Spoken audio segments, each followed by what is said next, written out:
space that is next to us was an old, when I handed out, I have it highlighted on there.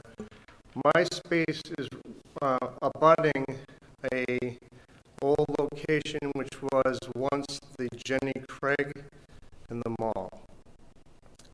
Jenny Craig redesigned a retail space, really kind of an awkward look to it all. It has more of a hallway in the middle and closet space, and it's become abandoned. And I brought up the proposal to the landlord, who loved it, that I should take over the abandoned space and see if I can move over and introduce more of the public to my end of the world in terms of that beautiful courtyard that's in the front of the mall. It's a public access spot. It has a handicap ramp. It's not me. It has a handicap ramp access, and it has the ability to be open all season, because even in the wintertime, the snow does not come into there. And because I'm in the field of art, I'm also in the field of music, in the field of entertainment, which makes it very easy for me to bring excitement to that corner of the mall. So what I'm requesting from the Economic Development Committee is your assistance in what I need to do.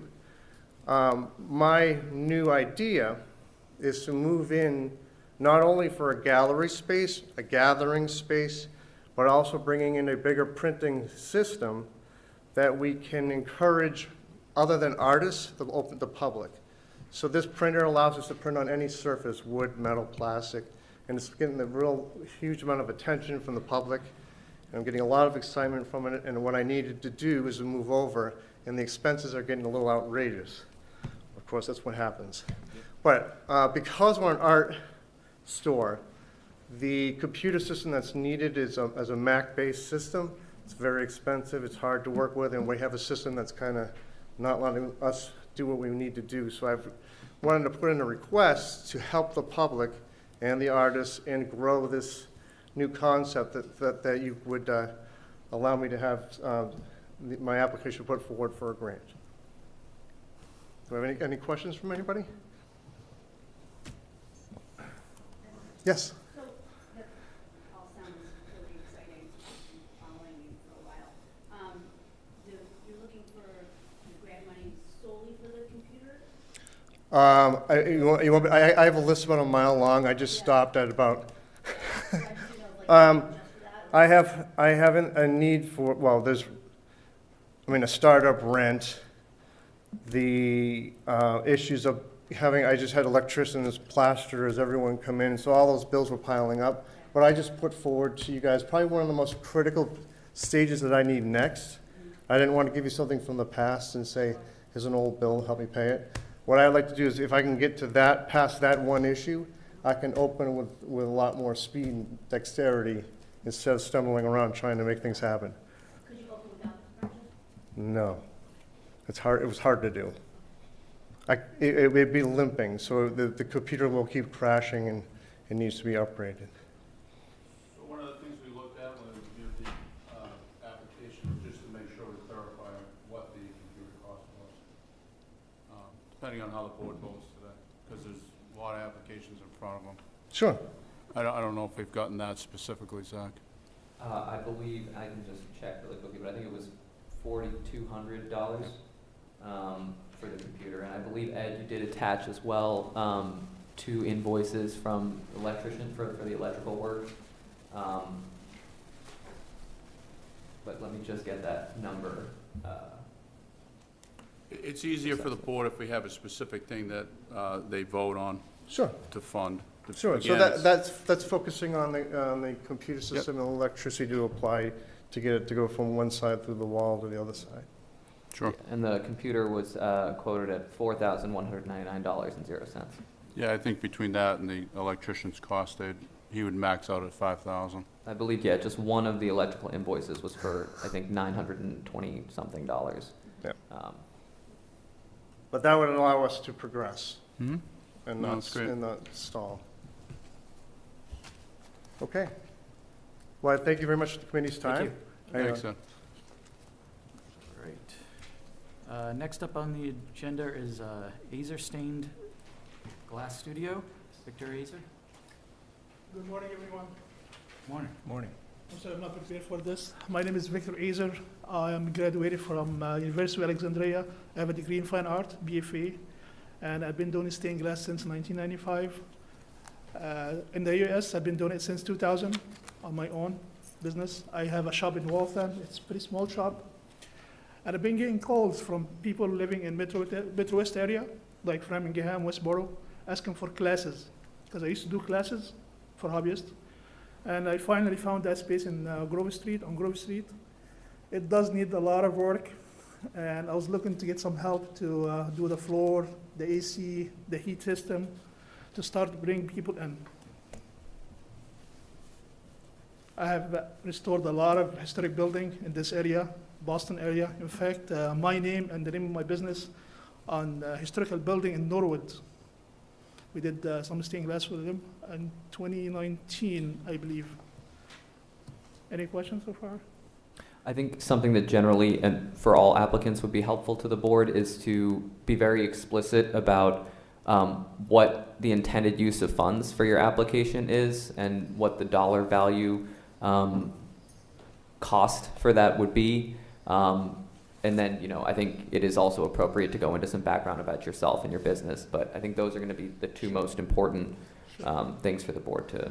Well, first I submitted you some invoices or quotes about restoring the building, and I received another one for the AC. It's $7,000 to do AC and heating system, because there's no heating system in the building right now on the storefront. And I have another quote for $1,500 to do the front door and the flooring. Mm-hmm.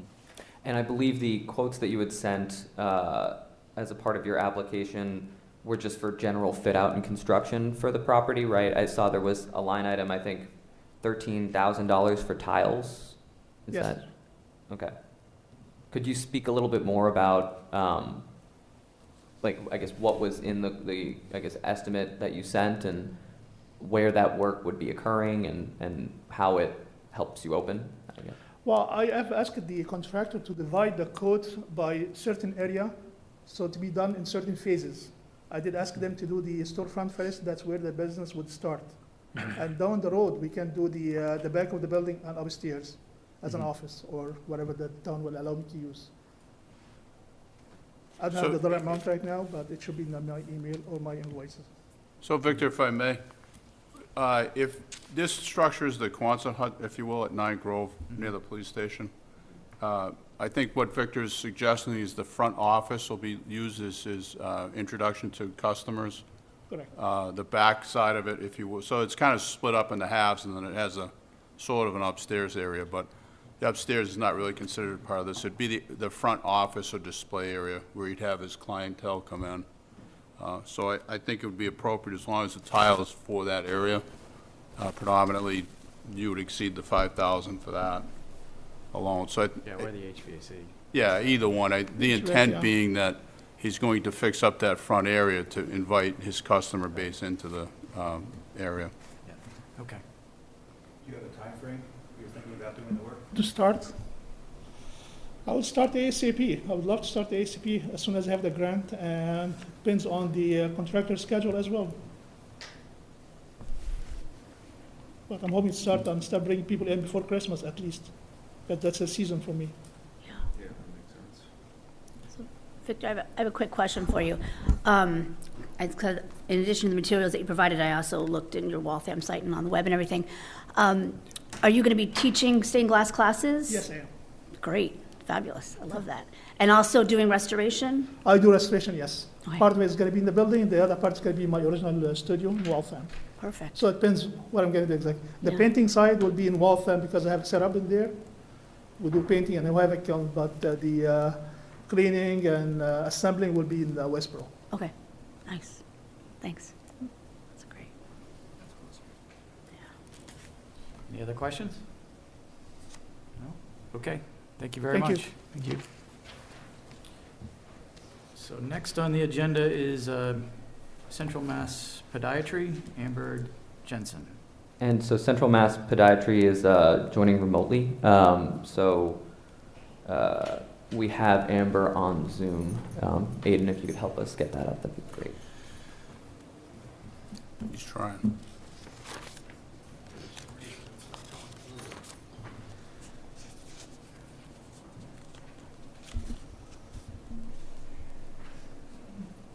Oh, there she is.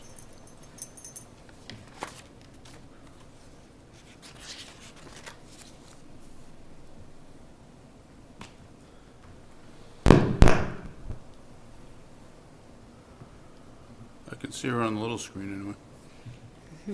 Yeah, me too. She may be able to hear you. She's speaking, but we can't hear her.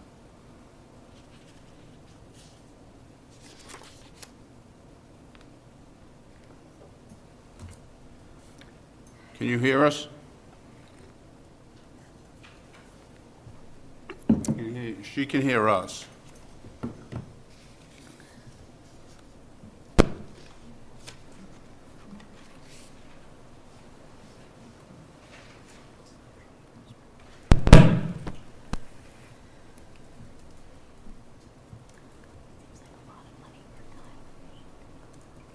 You want to move on to the next one, come Yeah. back?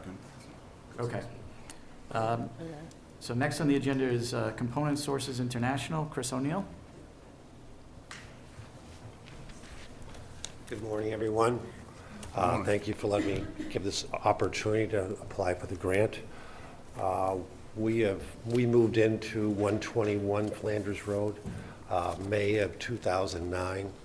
We employ presently 40 employees within our manufacturing facility. We're a contract manufacturer. We've expanded over into this new facility, which is about 2 doors over at 121 Flanders Road. I put in my application for the flooring. It's around $17,000. There's a lot more to come. We presently have 2 CNC machines in the building, but we have the ability to probably put about 7 or 8 machines in the building, which will potentially employ another 10 people, and also support contractors in the area, electricians. I put in $17,000. We've probably put another $30,000 or $40,000 in electrical, plumbing, and we've got a lot more to go. The $5,000 are very helpful in allowing us to expand and hire more people in the area. We've been a growing organization, and we plan to stay in Westborough. We bought the building at 121 Flanders Road, and we do like the city. We've been here for a while, and what else to say? Okay.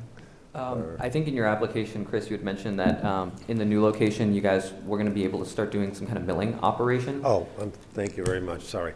The other part, we got the CNC machines we've added, but also we're looking at going into the milling market. Right now, we don't do any milling, and we'd like to grow. We have customers that we buy outside supplies from to supply our customers, and we'd like to grow a milling operation, which will cost about $35,000, and we're going to have to hire a milling operating person.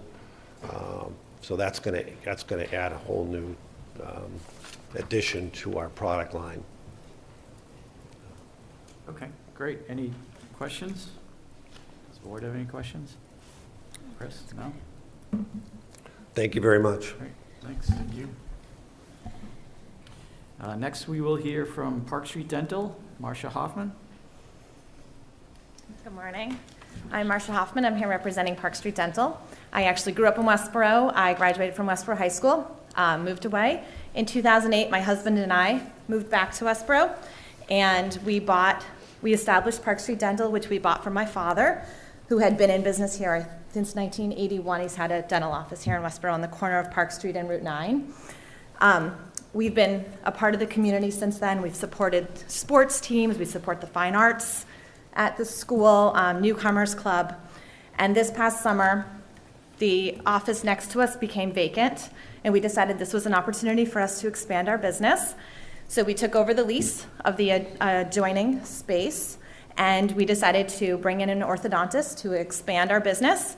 In the future, we're hoping to make it a multifacet, maybe add endodontics and periodontics. So the orthodontist started 2 weeks ago, and we are up and running for all Park Street Dental patients and anybody else who would like to become part of our office. In what we're requesting from the grant money is in order to expand into that space, we had to purchase about $95,000 worth of equipment, both dental chairs, very specific dental equipment. This specific item I put in the grant was an x-ray machine that we need in order to proceed with orthodontics. And we've used it already in our first 2 weeks open. So we're hoping, we're already in the space, we're just looking for a little bit of help from the grant money to help with the cost. What was the total cost of that x-ray machine? The x-ray machine specifically, the entire cost was $95,000 is what we paid for the machinery. The x-ray machine itself is far over $5,000. How much? It's much more than $5,000. I don't have an exact number. So they purchased a bunch of assets from another orthodontist, and so the total purchase price of everything that they bought was, I think, you said $95,000? $95,000. But the items that were purchased were not itemized as part of that transaction. Okay. Any questions? Board? How many people do you employ right now? Right now, we employ, I think nine employees. Oh, great. And we just hired 2 more to open the orthodontic space. Fabulous. Thank you. Thanks. Thank you, Marcia. Still working on that Zoom? Okay. She's still there anyway. You can try again. We're definitely getting audio to her. Well, let's do there's one more that we can Yeah, do, sure. and then we'll go back Right. to. So next is Sheer Transformation, Pauline Robertson.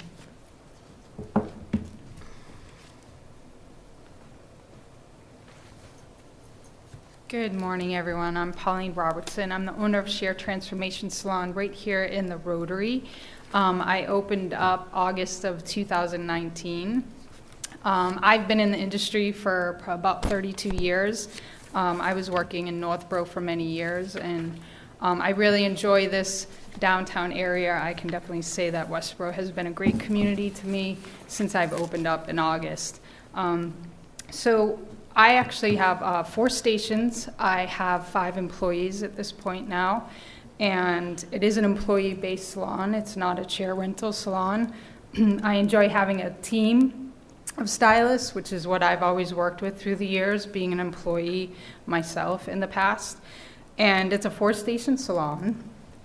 And what I'm looking for is to, because the space is so small, I am actually looking, I think the audio just went away, but I think I'm looking to add window seats. I have window seats in the salon, but I'm actually looking to have the cushions made so that way it's comfortable for the clients to sit.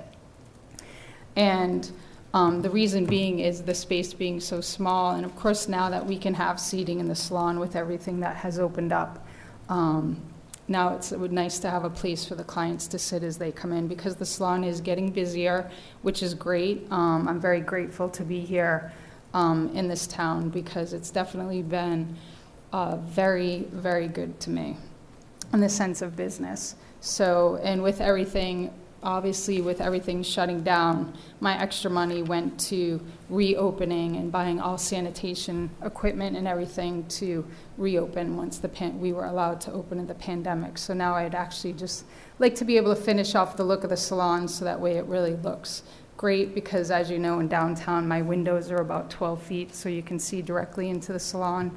And it would just be great to add the value to that for my clients so they can sit while they're waiting to get their hair service done.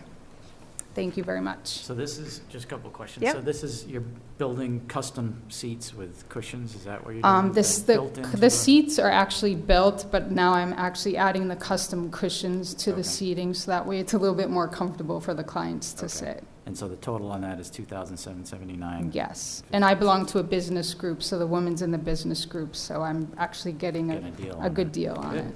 All right. Anything custom is expensive. Yep. Any questions? Just one. So, I mean, you can see we've got a lot of applications Yes. today. if we didn't give you the full amount and give you a partial, would you still be able to move forward on this? Yes. Thank you. Thank you. All right, so looks like we might have our connection with Zoom now, so let's try and go back to the Central Mass Podiatry and Amber Jensen. Morning, can you Morning. hear me now? Yep. Yes. Okay, great. So my name is Amber. I'm representing Central Massachusetts Podiatry. I manage both practice locations in Worcester and Westborough. So we diagnose and treat conditions affecting the foot, ankle, and related structures of the leg for all ages of the surrounding community. So our hope is to expand our services to several surrounding Central Eastern communities of Massachusetts. And we're excited that we got to open our second location in Westborough in April of this year. So obviously with opening a new business, you invest quite some money in the beginning. So any available funds to help pay this down is valuable. So I guess if you choose to grant us the funds, we will apply it towards our initial expense of outfitting the office with new furniture and fixtures. I did send that over to you guys. The initial cost of that was about a little over $8,000. So I guess that's my request for your grant.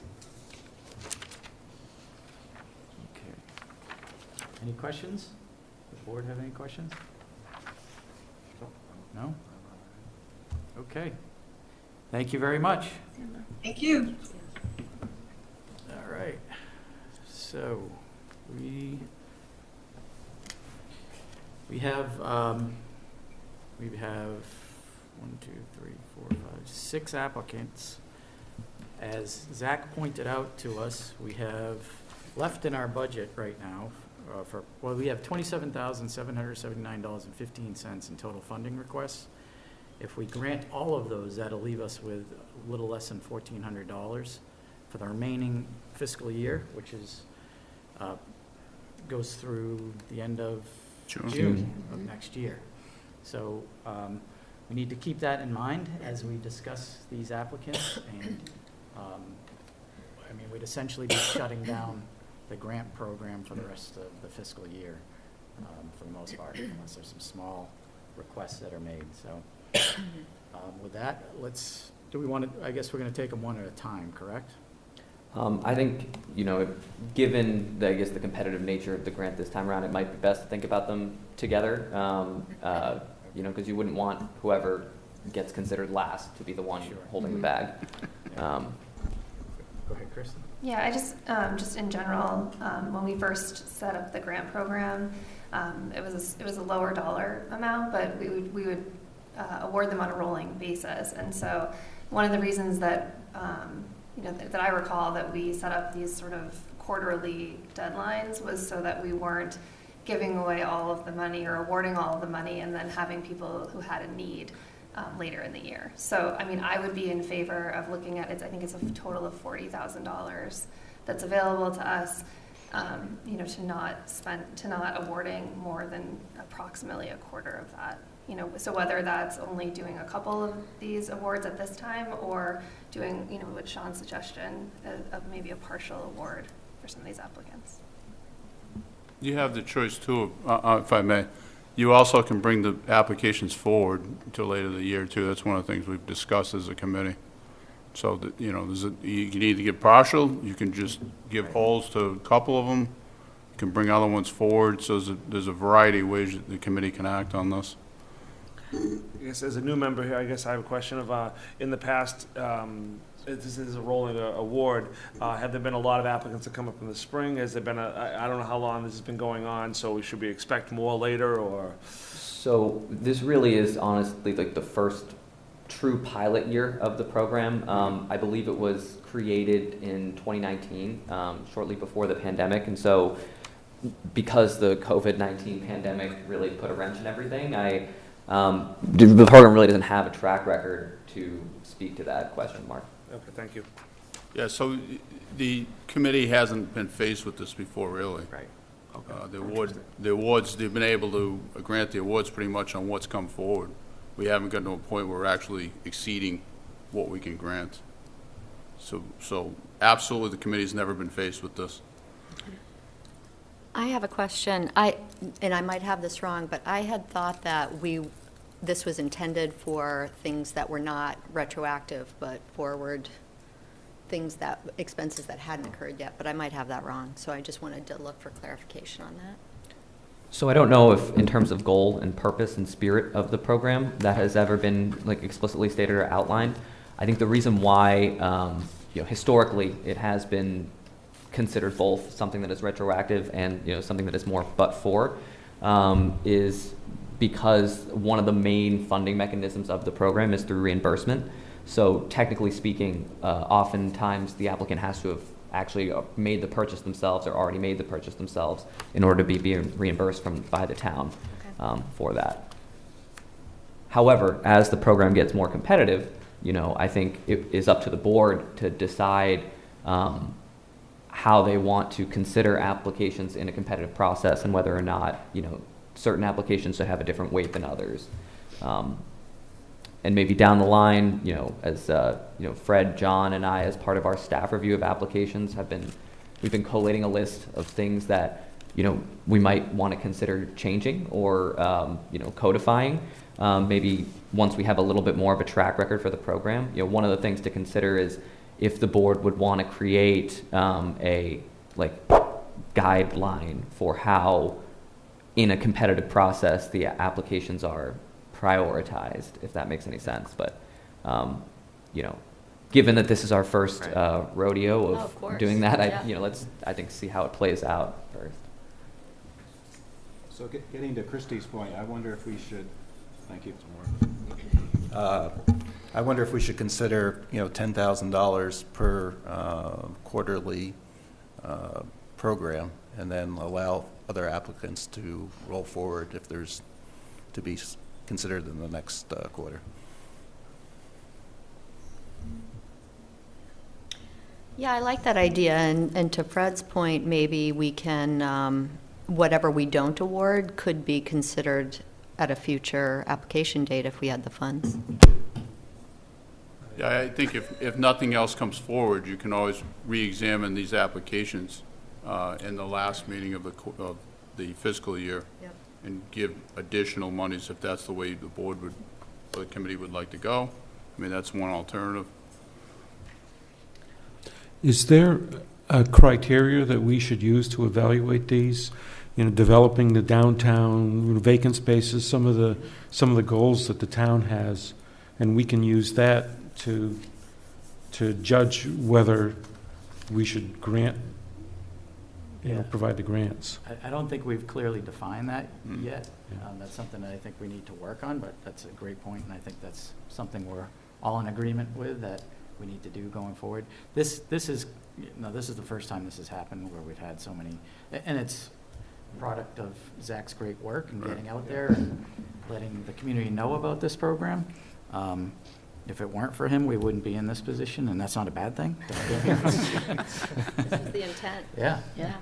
And I think it's good that we are able to give the money away, I guess, and I guess it's better, I would think of it as a better way to learn the lesson of let's, give away what we have this year, and then if someone comes to us in May and say, I'm very sorry, we had a larger than expected number of candidates come forward, we would have helped 15, 20 businesses, whatever that number was, and be able to say that and say, well, we're accepting applications for whenever the next fiscal year is, June, July, whatever it is there, that you're able to take that application or take it in and review it, table it until that time where the money's available again. And then we can review the process of how we want to change the 2021 process going forward, as opposed to changing it halfway through. I think wouldn't be fair to businesses that got it before, that didn't get it now, and, we're first come, first serve, unfortunately, might be the way to go about things, kind of. So that is one way to handle it. I think the other way that Christie was proposing was that we don't give out all the money right now. We do a quarter of it, and then Just propose that. Yeah. Do we know if the downtown redevelopment project would fund separately any of these applications? As part of the LRP? I don't believe so, yeah. Okay. I think most the LRP doesn't have a funding mechanism specifically for itself. They try to connect the town with other or existing grant programs that are very rarely targeted at a private organization. All right. So I think, why don't we first tackle the question of, do we want to disperse all the funds right now, or do we want to allocate a quarter of it for this group of applicants that we have, or some percentage of it? Thoughts on that? Well, is this our second round or our first round? I mean, do we have, This how is many? the second round. So we could fund up to 20, right? And then we'd have 10 if we wanted to Well, approach it that way? If you, No, so, got it. because we've already expended 10,825. Right. There's like $29,000 remaining in the account. Got it. And so if you were to fund, up to 20,000 this time, there would be about 9,000 remaining. For the remainder of the year, Yeah. which would No, be I to June. understand. I misunderstood. Thank you. I'll make a motion that we apply $10,000 to this round of grants and figure out how to distribute it among the applicants. I second that. Okay, do we want to have a discussion first, or? Any discussion? So one question here. So let's say in February we don't get any applicants. Then we would reconsider all of these applicants for an increase. You could, or you might want to wait until February, if it's our last quarter, whatever our last quarter vote would be. Probably be make the most sense to then re-examine it, because then you'll have the applications in for that fiscal year, if you will. Yeah, I mean, I think that if we're sort of taking the position that we're doing about a quarter of the money per quarter, Yeah.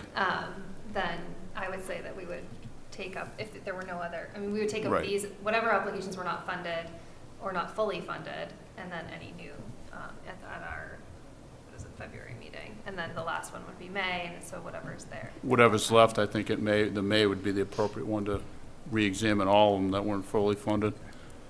Then you could safely expend whatever we have left in the account. Yeah. I mean, I'm assuming, well, probably a bold assumption on my point, but I don't think anybody would refuse money if it doesn't happen until May. They'd probably still be okay with accepting money then. Especially given, I think, that a lot of these applications are reimbursements. Yeah. Right. Right, so one of the things we'll try to look for in the future, and I'll use John's point, he can speak to it if he wants, but is kind of try to develop a rubrics to see how we could score these a little bit more appropriate in the future, but that is going to take some time, and it probably won't kick in until next fiscal year, really, to be honest with you, if we go down that route. Okay. We do have a motion on the floor. Any further discussion? I have one question, which is, in the final quarter of the program annually, if there's money remaining, would we expect the applicants to reappear to be eligible for it? Or are applications that don't get an award treated like, they're in some bucket somewhere and they can always be revisited regardless of whether or not the applicant is asked or they appear? Whether or not we require it, looking at these, they're all really compelling. And wouldn't it be, I would love to just say yes to all. I think if they did reappear, it refreshes our memory and it's going to lend, more weight to our consideration, just because we're compassionate human beings who are here to try to do good, right? Okay, that I think adds clarity. Yeah. Okay, any further discussion regarding the motion? I just had one suggestion, if I may. There's 5 applications at $5,000. I'm just thinking numbers-wise, if you were to say pick $2,000 each, and then you had a third one that was less, if you said $1,000 for that or something, it doesn't work out to $10,000. It's like $11,000. But I'm not sure how you want to dispense the monies, but if you want to just do it evenly, the arithmetic kind of works out a little bit better. Or you can. So you could amend your motion to approximately 10,000. If we wanted to. I amend my motion to approximately 10,000. Sorry. I mean, No, that's all right. It's just arithmetically, I think if you're going to award something to everybody, Otherwise, I you can gotta see Fred likes round numbers, too. Yeah, I kind of do. Makes it easier for Zach, too. Yeah, the math. Okay. Any further discussion regarding the motion? Okay, then let's take a vote on it. All those in favor of awarding approximately $10,000 in grants? All right, it's unanimous. Yes. All right. So now we need to discuss disbursement of those funds as it relates to the applications. Fred, I think you made a recommendation. Do you want to make a My motion would be to grant $2,000 to each of those that requested $5,000 for the specific items they cited during their presentation, and then $1,000 for the window seats. Do I hear a second? Could I just ask one clarity? Would the people that got less than the 5,000 be able to come back and ask for more? Or Well, yeah, that was the whole point of the, so in the May meeting, all these applicants would be eligible to come back to ask for the balance of what they're, albeit we still probably wouldn't be able to give it all out. Right. If we got no other grants, then yes, you could distribute the whole amount.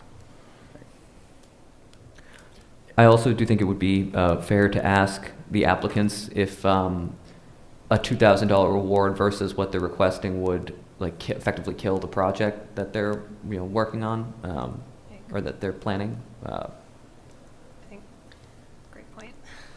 If I may, I just took a look and tried to come up with some criteria.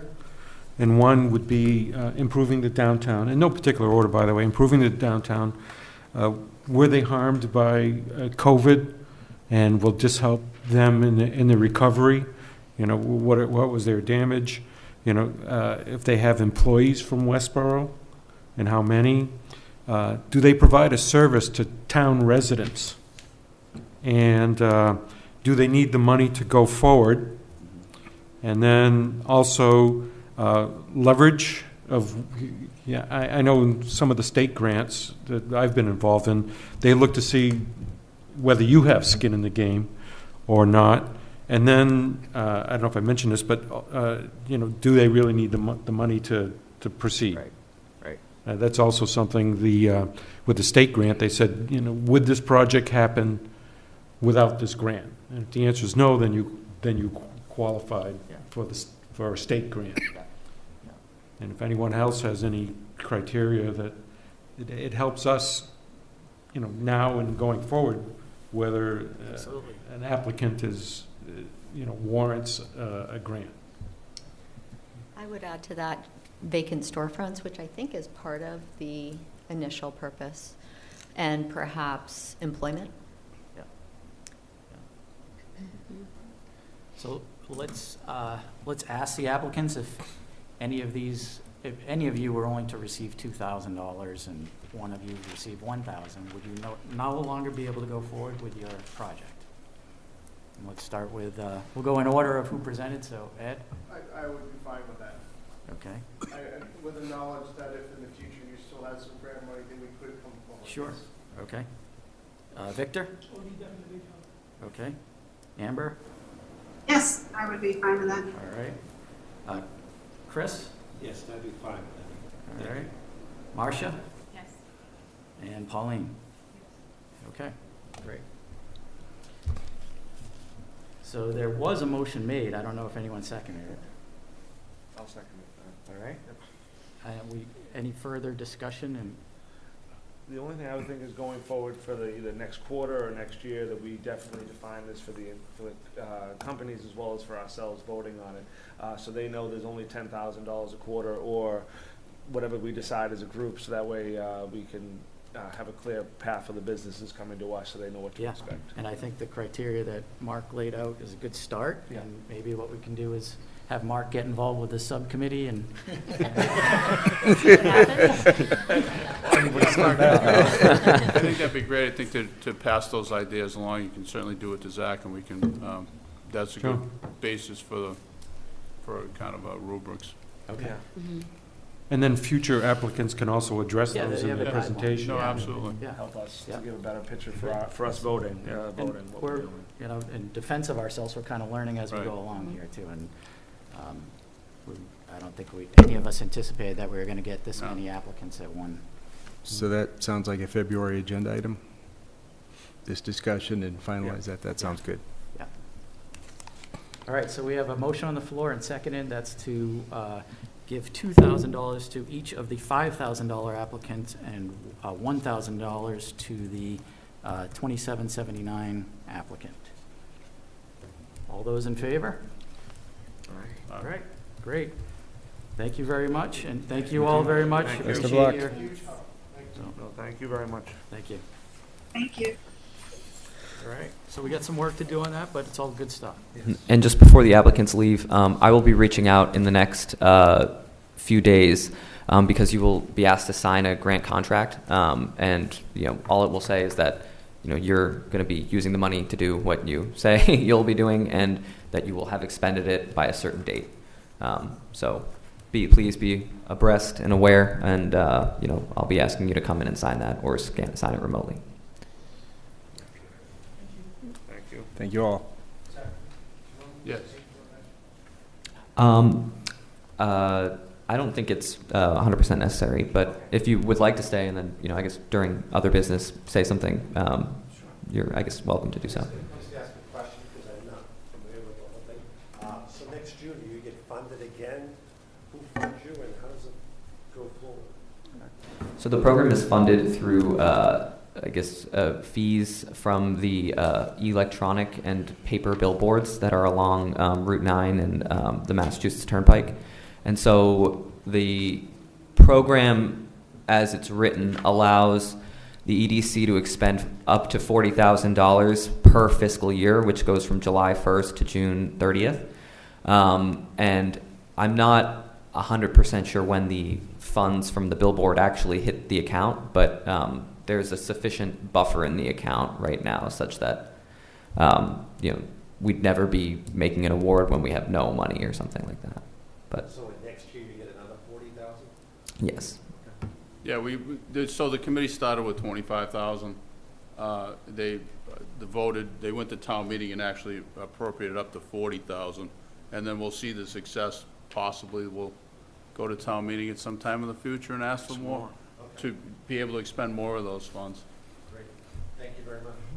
Thank you all. Once a year or twice a year? I'm sorry? Would you meet like once a year, the meeting, or?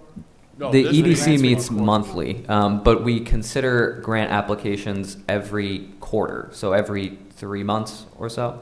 The next review period is in February, and then the final one for the fiscal year is in May. Thank you.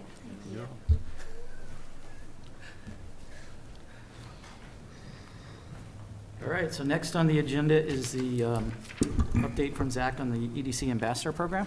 Great. So I just wanted to provide the board, I know this is one of the goals that we had aligned back in April or May, just where things stand. So I'm in the last couple weeks starting to,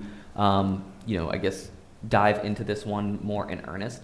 And so I've been reaching out to the folks we had listed as our EDC ambassadors on the website when I joined to see if there's still interest for them in being an EDC ambassador. Right now, I would say we have 2 active EDC ambassadors, Bonnie Sullivan, former chair, and Pete Allen from Worcester SCORE.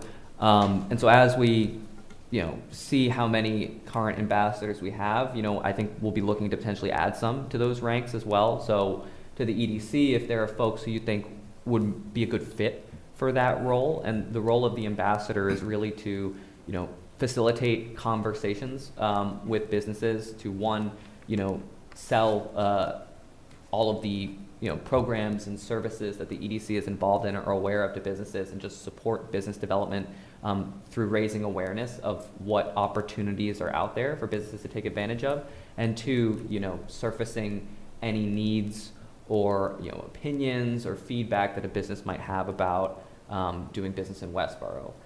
So any folks who you think would fit that profile really well, please let them know to contact me and to sign up to be an ambassador. I am going to add a widget to the website, like a form, an interest form for folks who want to become ambassadors, and then I'll get an email when that occurs. And then I was also thinking I would be curious to get the board's opinion on this. This is something I've been wrestling with in my mind a little bit, is ambassador selection, do we want to have a formal appointment process for an ambassador? Not anything rigorous or anything, but just like someone sends me that interest form saying, I'm an ambassador, here's my experience and here's why I want to do it. And then they would come to a meeting and then just be formally appointed an ambassador by the board. I think something that would do is it's a check against, somebody says they want to be an ambassador, but, they might not be the best person to represent the EDC or the town. That's one slight filter. And then additionally, on top of, I guess, all of that, ambassador recruitment and selection, I've been looking into what are some of the programs or services that we would include in that portfolio of programs that ambassadors will be selling to businesses. Just so far, what I've kind of collated is I think Westborough Power Choice and Mass Save programs are things that they can be making businesses aware of. The EDC Business Assistance Grant Program. Once we get towards building it in earnest, the online business directory, and going and making people aware that that is a resource that the EDC will be providing, and give us the information that you need to be listed. Newsletters or for other funding opportunities and technical assistance programs. So if you recall in the outreach goal, we had stated that we wanted to do, I think, a quarterly newsletter. And what I would envision that newsletter having is, information on, what funding opportunities are there that are outside of the EDC, or what technical assistance programs are there that are outside of, the town or, our kind of local ecosystem. And, obviously we wouldn't be able to distribute that to anyone if we didn't know their contact information. And so part of, I think, the ambassador program will become is, maybe going around with a sample newsletter and saying, hey, if you want access to this information, like, we are a central clearinghouse for it. Just give us your contact information, we'll get it to you. And then additionally, programs like, Worcester Score, which I think especially for small business and, younger entrepreneurs is a great resource that we have a really great relationship with for them to take advantage of. And so that's, I guess, a little bit of an overview of where things stand on that. I'm still working to build out the portfolio, and the next steps are for each of these kind of programs or pieces of that portfolio to write like a one paragraph or couple sentence talk track, so that, once we have replenished our ranks of ambassadors, there's a clear and consistent message to go out to businesses for each of these things. But I would be curious if the board had any thoughts on, kind of my suggestion that there's like a formal appointment that would happen at a meeting for ambassadors. What do you all think about that? I like the idea of that. I think that when people have to go through that process, they're a little more married to it, and you get the commitment from them. I think it's easier to identify whether or not they really want to do it. So I personally think that's a good idea. As a board, do we have the right? I mean, can we appoint people? Yeah. See that face. I mean, you're not appointing a committee. Yeah. It's really just to the position. I think it's a good idea to have some sort of interview process. Yeah. I suppose we can just look into what you actually would call it in terms of appointment, or however that technically works. But I think it makes a lot of sense to have them come and meet the committee. I think it's important for you to know who those ambassadors are, so and to be really clear about the expectations. So I think that's good. Any other thoughts? We also had the candidates that didn't, when we were all brought on as new business owners, there that's were a great 3 point. or 4 candidates that were all volunteered to be part of the committee without being part of the committee. So that might be No, thank you for reminding me about that, Mark. I think that's great point and resource to tap for that. Okay. So I guess then Christy, Fred, and I will be in touch offline to figure out what kind of language or how that process could look, and stay tuned for updates. And, Great. Yeah. Great. Thank you. Excited to get that going again. Next on the agenda is the EDC Year in Review Awards. I know Rod is. Yeah, so I could just summarize. We had a meeting on October 18th. Todd, myself, Linda, Mark, and Holly, with Zach's help, discussed, I guess, first what the purpose of the awards program was, and that was to recognize local business and developers, raise community awareness of the EDC, and also provide a networking event. So one of the things that we talked about was what sort of time frame we were looking at, and in order to give ourselves time, we're thinking late April, early May, and I think the two things that were under consideration in determining that date were, one, when the Lieutenant Governor might be available.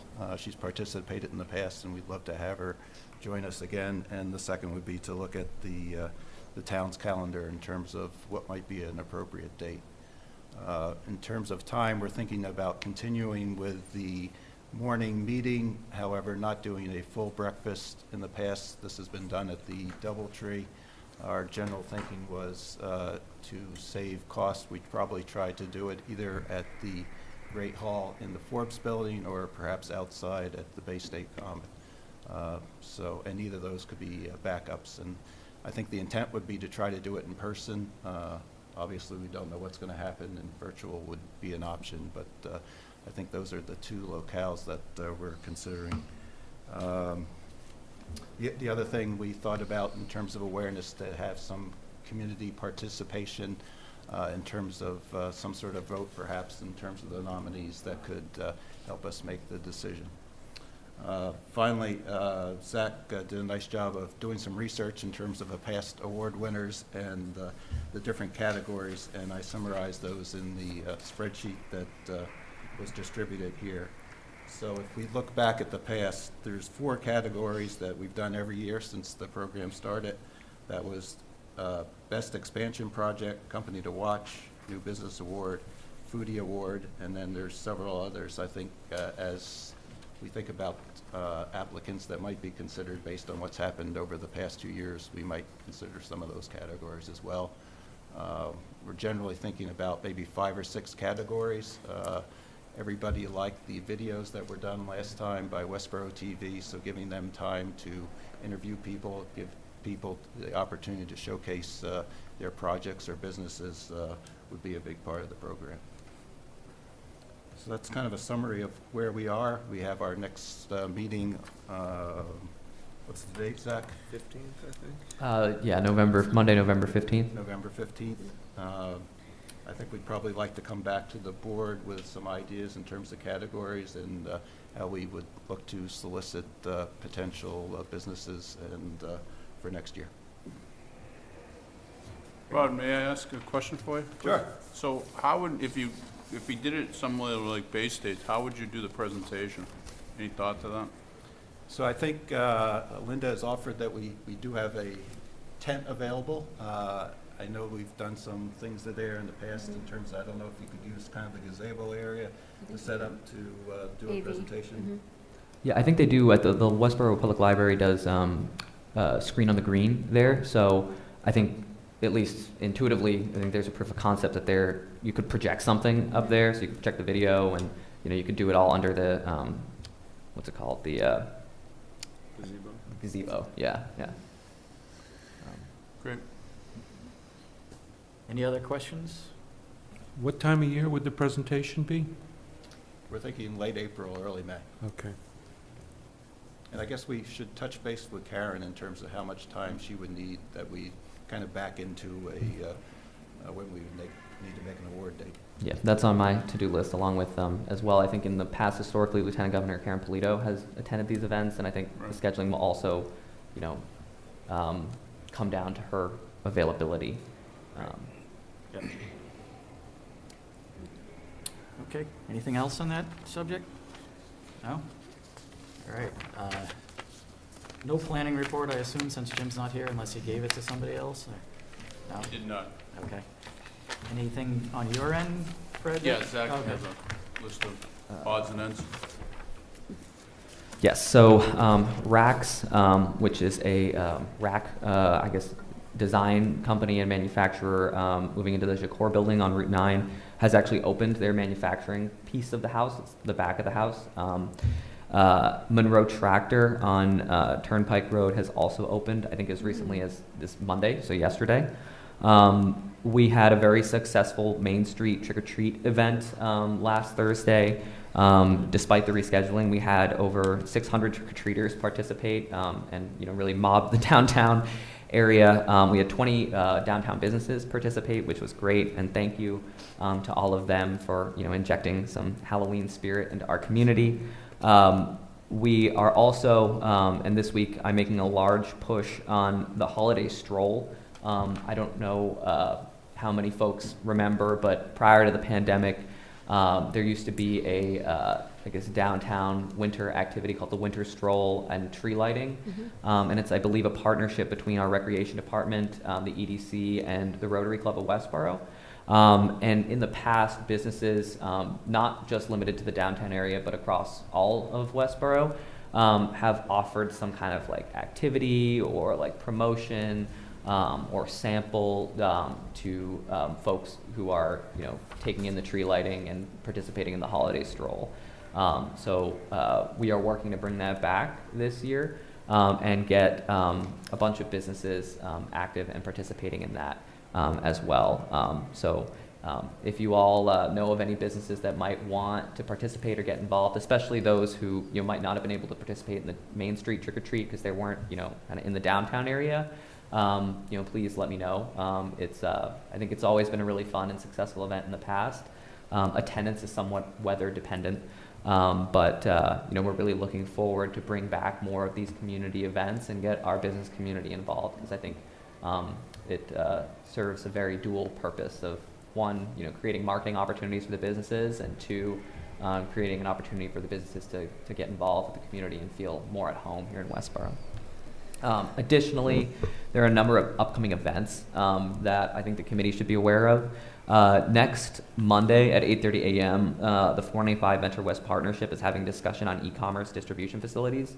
So if any of you would like to attend, please let me know, and I'm happy to forward the link. They're also having a discussion on transit-oriented development on Tuesday, November 9th at 8:30 a.m. The group Mass Econ is having a business brunch about biotech and life sciences on November 9th at 10:30 a.m.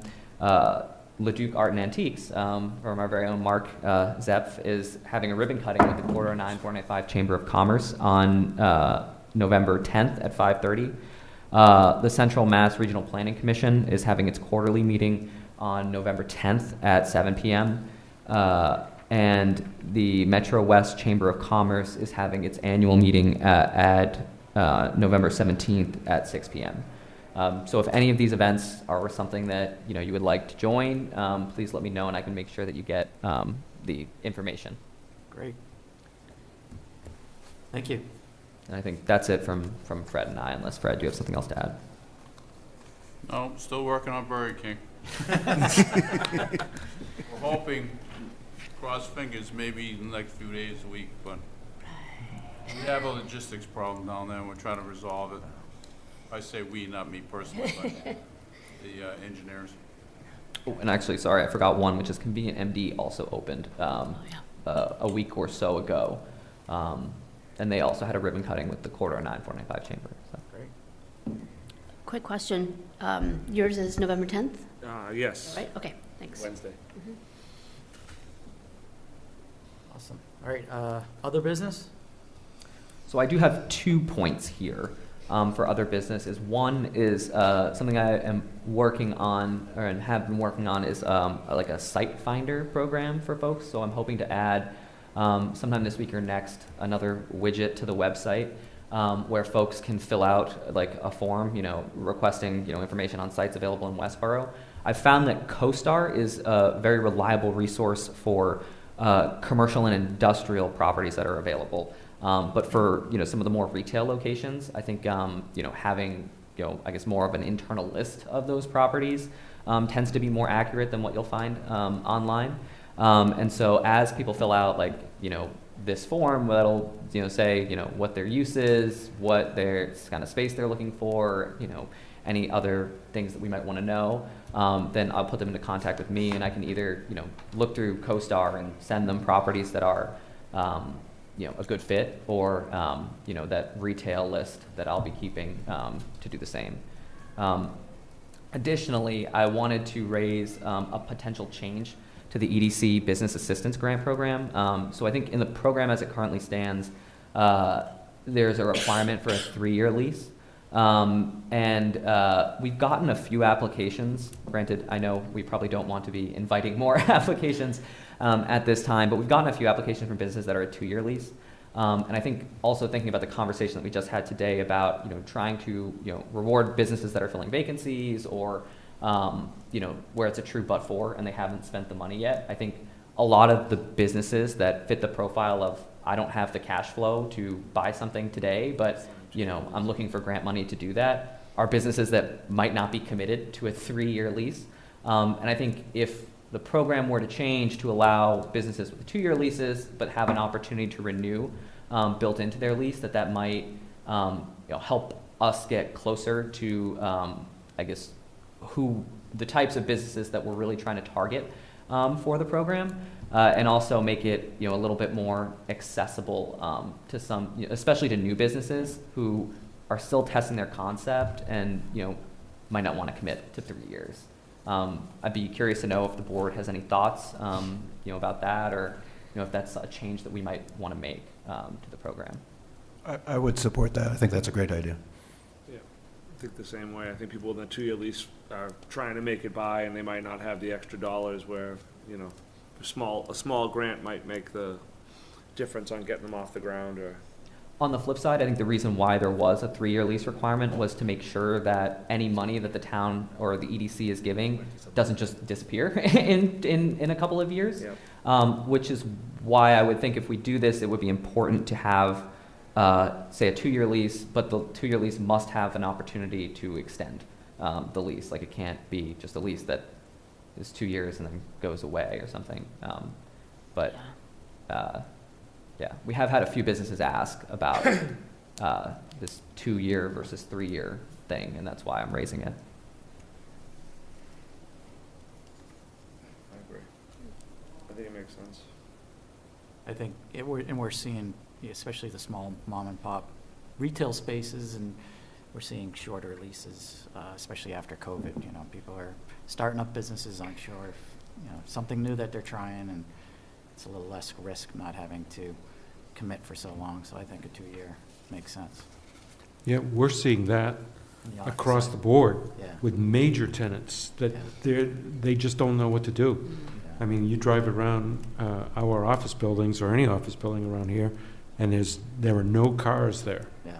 And the people who do have their leases coming up can't make a decision, so they're just renewing for a year or two, or they're going from 300,000 feet to 100,000 feet, or remotely, take United Site Services. They occupy 2/3 of the building at 118 Flanders Road, and one of our neighbors called them and said, "Oh, you're right next door," because they do the porta johns, and she said, "No, I'm in Idaho." So then a lot of these people aren't coming back. Right. Right. Zach, one other note.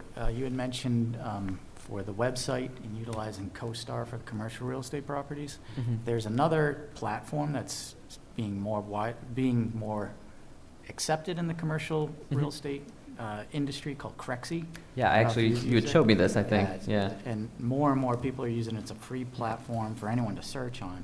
If you want to list on there, you have to spend money. Actually, it depends on which level you are, but we're seeing more and more people using that right now because CoStar's had a monopoly for so long. So Yeah, and what's the other company that CoStar bought that's a little more they have non-broker related?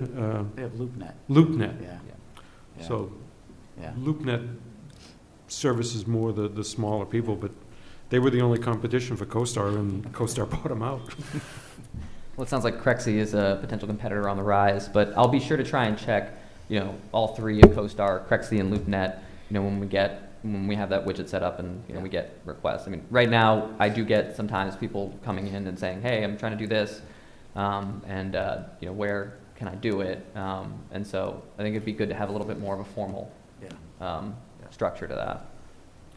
I just have one question. The sites that are highlighted on the website now, are those up to date, or how do we decide which ones Those are highlighted? not up to date. I've been trying to figure out how to even edit that part of the website. And that has been a bit of a struggle for me on a technical end. But I think that I'm hoping to just take them down and not replace them with anything. Or if I do replace them with something, it might be like a spreadsheet of like the 10 or 15 best properties in Westborough. But I think that also invites a very tough political discussion of, we don't really want to be saying something is better or worse than anything else. And so, I'm still wrestling with exactly what to do with that. I don't know if the town would be able to do that. I believe you have a CoStar license. But at Caruth Capital, we have our website, but when people click on it, it's basically operated by CoStar. So all our stuff that's in CoStar is linked to our website. I don't know if the town of Westborough has the ability to do that or not. It might, might only be owners can do that who have the licenses, but it might be worth looking into. IT and see if, if our platform that the website is hosted on can link up that way, or even if our license with CoStar is, something that would allow us to do that. But I think that would make it more automatic rather than having to have somebody like me, always be checking to like take something down or put something up. Okay, any other business? Oh, would we want to make a formal motion for that 3-year to 2-year lease, or? I think we should. I mean, I think from today's meeting, I think there's a lot of discussion that goes into what next year's grants we want to see from that. So I don't know I don't know how you would go about, I guess, I don't want to suggest another subcommittee, but, a discussion or in the next meeting to table, what are we looking for the 2022 fiscal year grants to look like? What kind of qualifications are we looking for? Is it employees? Is it, growth? Mm-hmm. Yeah, I agree. I think it should all be under one agenda item about updating or reviewing the current grant program. But I guess in the meantime, sort of given the consensus that you heard, if someone comes to you, maybe they can put in an application and let them know that we're currently reviewing the program. Okay, I think that sounds good. All right, anything else? Ed? I've been working closely with, I mentioned this in the beginning of my application. I've been working very close with the history of the town. Tony Vaver and I from the Westborough Library are about to release a secret identity, which could help the EDC in terms of what you guys are doing, which I think you would be kind of proud of, is all the stuff that I've been framing. I have it in the fire department, police department, town hall, high school. Tony and I are about to make a walk around of a history walk around for kids, so that you'll enable not only kids but adults to be able to be very attracted to the downtown area, so that you don't have to go, say you're arrested. You walk into the police department, you can, and I encourage you all to do that right now if you haven't done it, even with the town hall. I'll go over the place here, but if you went into the police department now, there's a light up box. It used to be there when I was a kid. It was throwing rocks at people, busted the light, and they got rid of it. We reestablished the light. It's on the entryway, the main corridor when you walk into the police department. What's phenomenal about it, if you open the door, it has about 150 years of Westborough's history of what all the police etched inside the door. Those little nuggets are all over the place. Right here, right now, I'm about to install George Washington back into the town hall. He needs to come back. Christy and I have been having a great discussion on this part. And we've found some great documents of the Revolution that were in the vault. And we framed them, we had them up for a while, and now they're gonna go into the hallway. Tony and I are about to make an info tag trip around the town, so if you're a kid or an adult, you can hit it with your phone. It's going to bring you to the history of the library that's been collected right now. That's going to be a beautiful addition to what you're trying to do, and I'd be happy. And I also was talking with Zach a little bit too in terms of consulting. I brought up that I'm responsible for the Westborough Shopping Center. I helped them bring in about 5 new tenants because I redesigned all those ugly storefronts. This stuff was breaking down. Yeah. Now that I have this beautiful new printing system that you guys have graciously helped me proceed with, we could do it cheaply. And we can make signs and things that you can help you with these dead storefronts. And I could give you some advice. If you need the advice, I'd be happy to help you, even with whatever you guys decide to do. But that's something so that you guys know that you have that in your hands. It's coming up in the future, and Tony and I will probably bring it up at the town meeting just to progress that a little bit further too. That's all great stuff, and sounds like you'd make a great ambassador too for the EDCs. Encourage you to. See, I'm not thin, but I'm stretched thin. I'd love to have you join us. I'm happy to consult in any way that I can. Okay, Thank you for your time. Thank you. Any other business? I think just before we leave, Holly, did you want to mention anything about the holiday passport? Yep. So last year, before we had Zach, we were trying to figure out some of the businesses downtown. We were trying to figure out a way to attract more customers, especially with COVID and everything. And Alice and Lindsay of Lindsay Taylor Spa and I came up with these little shop local passports that we did. And we included, we had 12 businesses on there. I can pass this around. This is last year's draft. We're changing it up a bit, but the basic premise was we're making it more simpler this year. Last year you had to do some kind of minimum purchase, and then there was a raffle item that each store or business gave out. So for example, we had Flirt in Westborough, the clothing store. They did like a minimum purchase, and they gave a percentage off of all sales, and then they raffled off a gift card. Farris Flowers raffled off an arrangement. So it really was nice, and we had, we printed out the cards, we gave them all to the participating businesses, and then we had little stamps. And if anyone got an entire card stamped, then they were entered into the raffle, and we did a raffle. Because of COVID, we did it on Facebook. But I know Zach had been talking about this. We're about ready to launch this again, but I just wanted to, I'd love to expand it to beyond downtown Westborough.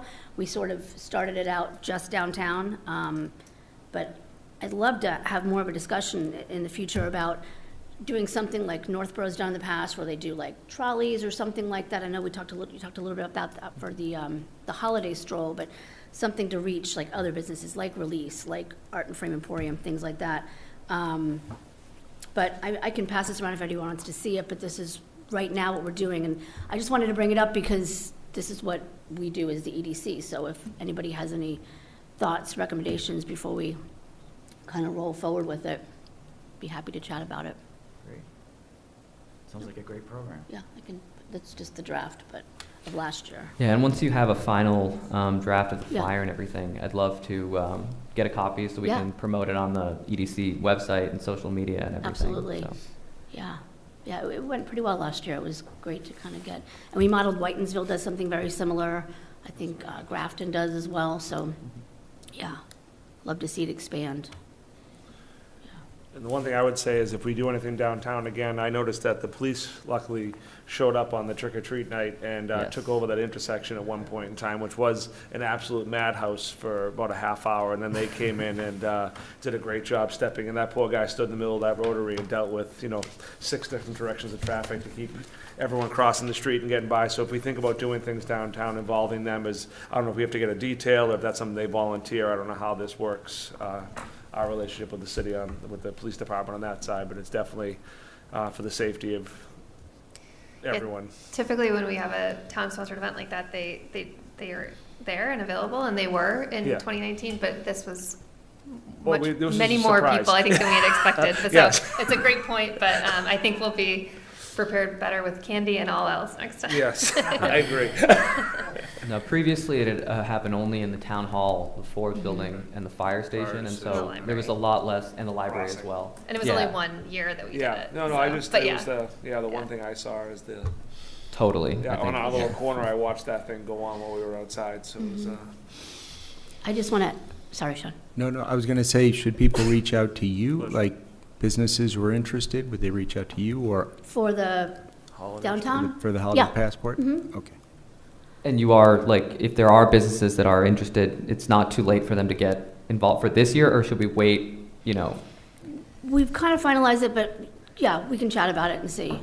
I mean, Okay. we kind of had a certain grid, and we wanted to make sure that it was doable, like anything. Right, you more don't than want to get 12 too large gets a so you little can't bit- manage, yeah. And we can talk Mark too, because, That's fine. but Yeah, we can had like a figure it out. minimum purchase type of Yeah. thing, and that gets tricky.